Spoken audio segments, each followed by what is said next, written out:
Manchester United, Manchester City. Duel al orgolilor, este un derby în adevăratul sens al cuvântului, în sensul de dicționar al acestui cuvânt.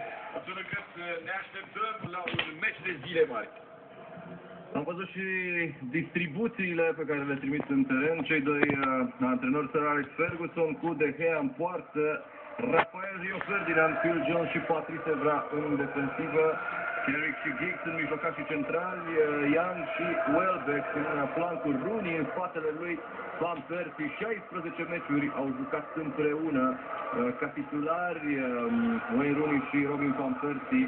Manchester United a câștigat mai puțin de 15 și a înregistrat o remiză, așadar nicio înfrângere pentru echipa lui Sir Alex Ferguson atunci când Rooney și Van Persie s-au aflat în același timp pe teren.